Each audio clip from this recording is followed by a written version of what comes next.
Recently, I've been talking to my very good friends Abdullah Samir and Apostate Prophet, just trying to wonder what's going on. And Apostate Prophet's really been taking it to the Muslim apologist online about the Kaaba.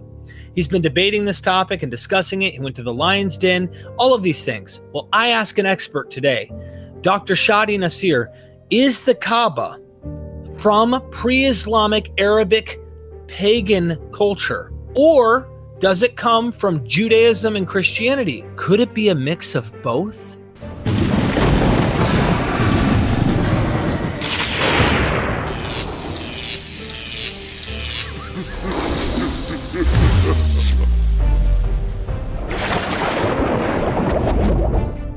Ladies and gentlemen, join MythVision's Patreon not only to support us, but there are 72 videos that I did with Dr. Dennis R. McDonald and Richard Carrier, all on the Patreon, early access. You guys can ask personal questions when I go to interview these scholars, and you're helping MythVision grow. A couple questions, and then I'd like to get into some other stuff here. Is you sent me the articles I was reading of some other scholarly work on the archaeology, and my simple question, I know it's not easy to answer probably, is the Kaaba. And I hope I'm saying that right, the Kaaba. Yeah. This, some people want to argue, has pagan origins.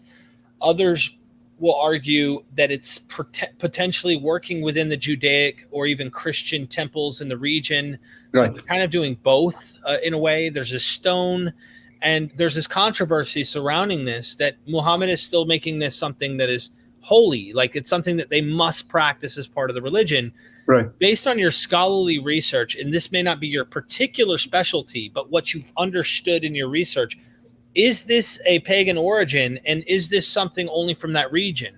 Because some traditionalists, if you will try to say Abraham built this house, and maybe there's some traditional truth. I'm trying to stretch here a little.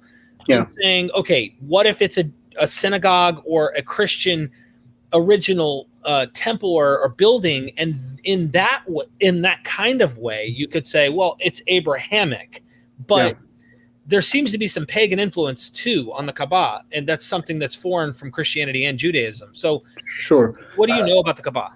So I mean, the first thing is that the what we know, again, from the sources and from archaeology, that the Kaaba is not unique. There were other Kaabas in Arabia, right? Red one, a red stone, and a white stone. Yeah. So there were many of them. So it was something that is common in that region, and we have two early books, I think, from the 8th century, 9th century. On pagan pre-Islamic Arabia, written by Muslim authors, and they describe some of these Kaabas. There's like 11 of them or 12 of them, and Mecca was not the biggest, so there was even bigger, Kaabas in the south, in Najran or in Ta'if, right? So the origins, again, I mean, I'm not an expert, on this, and even archaeology is limited, unfortunately, for political reasons. I don't think it's it's not easy to do excavations in this part of the world. So maybe hopefully there will be more excavations in the future, we would know more. But who built the Kaaba? Abraham or Ishmael or I don't know. No one knows, right? And the tradition said it's even built. There's a tradition that it was Adam when he descended. When he descended from heaven, this is where he landed, and this is where they built the Kaaba, right? So these are all traditions that they can fall into the category of myths. Some people would take them literally, and this is really what happened. I can't verify that. No one can. But in terms of pagan practices, I mean, for sure, the Kaaba before Islam was a center for the Arab pagans. There were idols there. It was worshipped, right, by the pagans. Now, originally, was this the purpose for it, or was it an Abrahamic shrine, and then it turned into a pagan practice? I'm not sure. An expert on this can explain that. From the readings I did, that probably, yes, as you said, it was a synagogue or a square for a church, and then it turned into a pagan shrine with idols. Yeah, I've heard just like a church would turn into a mosque, right? Or a mosque would turn into a church. So that was what I found that I thought was beautiful in a way. It shows the humanity. And this is what I like to point out. I find beauty in this, where people have a religious experience from the tradition. I get what's kind of a religious experience from the history of what's really going on. I love to find this out, and it demystifies all of the myth, if you will. There was a Byzantine artwork in early mosque and things like this. And even I heard in that PDF you sent me of Barbara, someone from Germany. I think her name was Barbara. Let me ask you not even that. There was an expedition. There was an expedition in the 80s, I think, in 1981 or 1982, by German and Saudi archaeologists. Okay, and they did excavations in a place called the قرية الفاو, FAW, right? So it seems that it was a center of trade beneath Mecca, before Mecca started to flourish. Right. So this place, it seems that it was a flourishing trade center before Mecca, 150 years before Mecca, right? And they published the findings. You can find the book online. It's just like excavations of Qaryat al-Faw, Qaryat-Alfaw, and there are pictures of dolphin, like statues, right, and inscriptions of dolphins, of Byzantine, shoes and accessories. So, even in the 400 AD, that's 200 years before Islam. Yep. Right. There was trade happening between the north and the south and Arabia or Hijaz. It was not an isolated place that they did not know what was happening around them. They also had crosses inside of some of the artwork. I mean, it not like what we see with Jesus on it, but like symbols. Symbols, yeah. I must ask you this. I've heard this said, and I know I need a scholar's angle here, because there are people who bash Islam who have a statement, and not all people who think this bash Islam, but it's kind of like this narrative that's spread. Allah wasn't just the name for God, but it was a actual designated deity among the pantheon of pre-Islamic Arabic tribes that had multiple gods, but it may have been like the supreme God. And I'll use an example here so that people understand that I'm not coming out trying to be rude at all. Yahweh, for example, the God of Abraham in the Old Testament, he was the God of gods. He sat on a throne. He reigned over a council of other gods. When you read in Genesis, he says, let us make man in our image. This is a divine council, and he is the God above all gods, just like Marduk is the God above all gods in the pantheon of the Mesopotamian deities at some point. And then it might have been Enlil or different deities. So is Allah...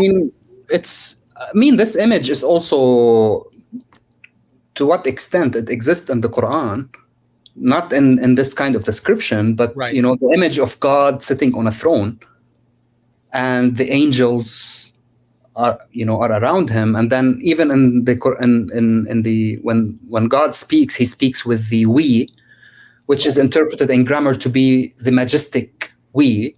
Right. But there are also other scholars, but sometimes God says I, sometimes we, right?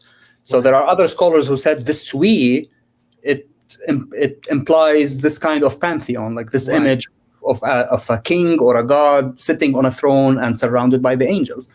So yes, the image is there, right?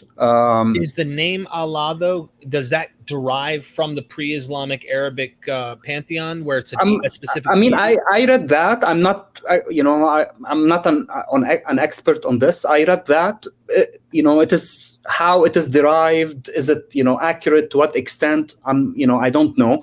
We have scholars who think that, though, right? Yeah, and that's. Again, deriving. So, what is the? Again, I say, people are, it's legitimate if they think about these issues in that fashion. But So what's the alternative? Is the alternative that the name Allah, for example, just came out of nothing? No, I was thinking one of two things. And maybe you can get where I'm coming from. The name just simply means God, right? And so it's kind of like saying Yahweh, or like to the Israelites, they had the term for God. They might have used the term El, or like they'll actually say Hashem. They won't say God. They have a respectable term they use that denotes God. Whereas the Jews or Christians even have God, and they would say, the Christ and the Father, or whatever they might have as their analogy.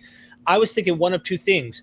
The pre-Islamic pagan traditions had a pantheon with a specific deity that was the supreme deity, and they incorporate this deity into their monotheistic new revelation, where they say, you're at the top and you are God, you are all, and it's one God. Or they are looking at the Christians and Jews' idea of monotheism. They're saying, nah, you Christians are right only some, but you're wrong some. You Jews are right some, you're wrong some, but your idea of monotheism, and we have in Arabic, it just means God. So it's one of the two things, I think. Or a combination of both. I don't see a problem that it's a combination of both. Eclectic, yeah. And, the name Allah, it existed before Islam, right? So, I mean, the Prophet's father's name was the servant of God, like Abdullah, right? So the name existed before that. It's not, people have to understand that when Islam came and when Muhammad was preaching Islam, he was not preaching something new. Okay, so it's not, he was saying something that people back then, what are you saying? We are not familiar with these notions. Right. No. And even the stories, the biblical stories that he was telling them, they already knew these stories. Tell us about the story of Alexander. It's in the Quran, it says, they're asking us about Alexander. Tell us about, they knew who Alexander was. If it's Alexander, if the one with the two horns, if it was Alexander or whoever. I'm saying that Joseph, they know, tell us a story. And he would tell them the story. So they knew. He didn't tell them about Confucius or someone. Good point. He didn't tell them about someone in the East that they didn't know. No, all the stories in the Quran and all the concepts, they are pre-Islamic. They come from the pre-Islamic Near East context. Otherwise, no one would follow this man. Good point. What are you telling us? Who's Confucius? If you want to tell us about someone great, in the East, if he was a prophet, or Buddha, he didn't talk about the Buddha, right? Why? So the point is, when you talk about the origins of Islam, Muslims themselves, they don't say, well, Muhammad came and then he reinvented the wheel. No one says that. Islam is a continuity of Judaism and Christianity. That's the say. Now, you want to say he plagiarized it? Okay, fine. You can say if this is what if what you believe in. But I'm saying that from our perspectives and the way that we deal with that, it is only natural that you have a new religion. It says itself that I am coming after Judaism and Christianity, and of course, it's going to incorporate many of it's not going to, again, start things again. I'm just finishing things. Right. Now, whether this is true or not, whether people like that or not, that's another issue. So the name of God, of Allah, whether it came from, the pagan pantheon incorporated into the monotheism of Christianity and Judaism, that's normal. Just as many Islamic practices were pagan practices, and they were incorporated into Islam. Pilgrimage, for example, right? Yep. It's the same. I mean, it is described in the Muslim sources how pagan Arabs were doing pilgrimage around the Kaaba. The things that they were saying, even like it's exactly the same phrases that Muslims now say when they are doing pilgrimage. It's exactly the same phrases that the pagans were using, but you replace the name of the idol with the name of God. That's it. Holy shnikes. I absolutely love this stuff. Yeah. And I actually want more Muslim friends you know, I know that a lot of them, that they won't like me because they're like, yeah, you're looking for the human origins, but like, there's going to be a lot of scholars, I think, that are Muslims that I'm going to have that are going to be friends of mine for this reason.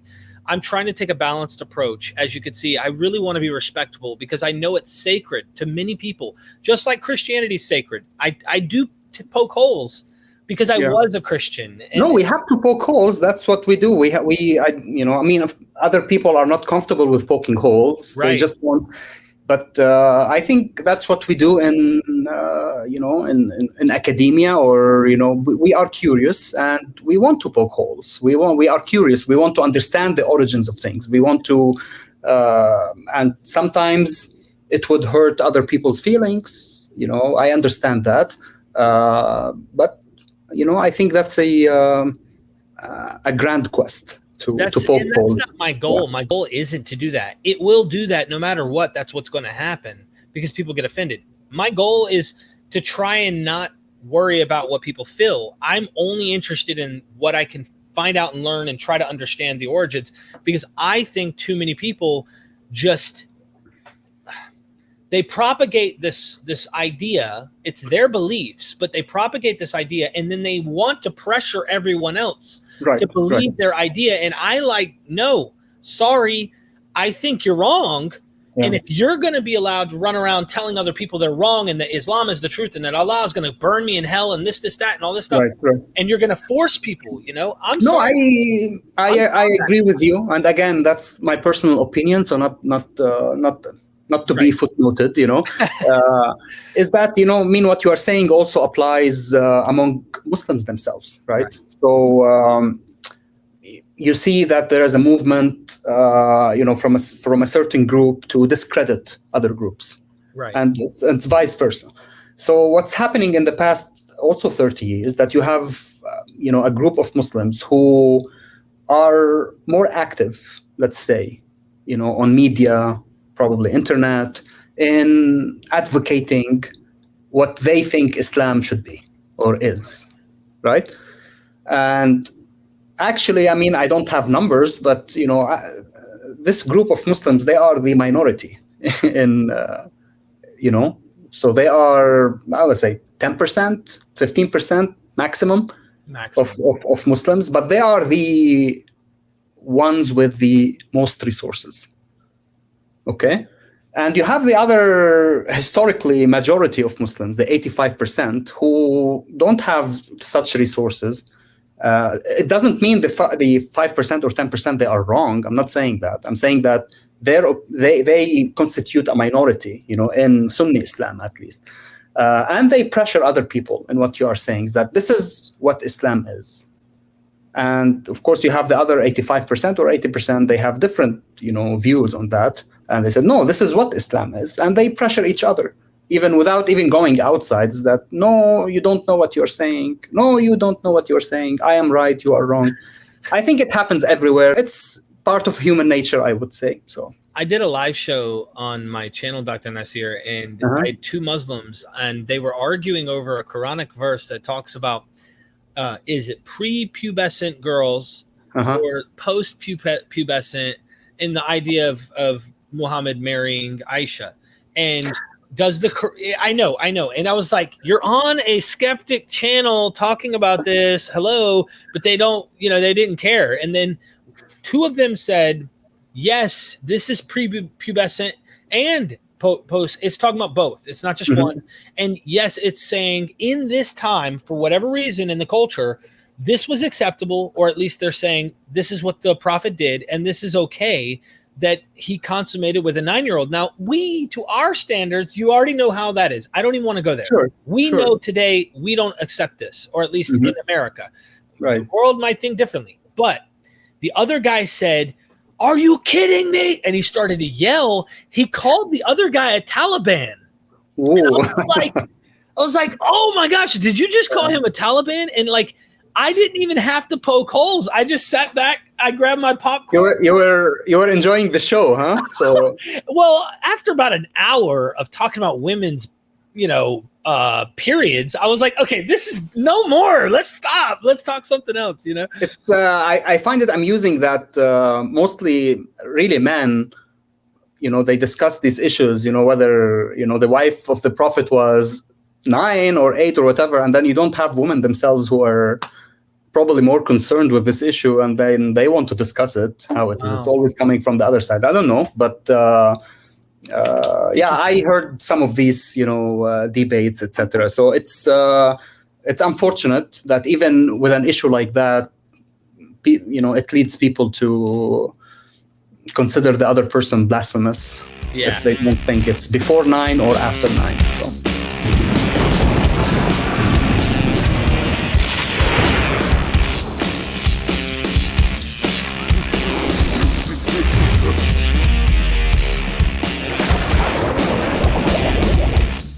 Ladies and gentlemen, join MythVision's Patreon not only to support us, but there are 72 videos that I did with Dr. Dennis R. McDonald and Richard Carrier, all on the Patreon, early access.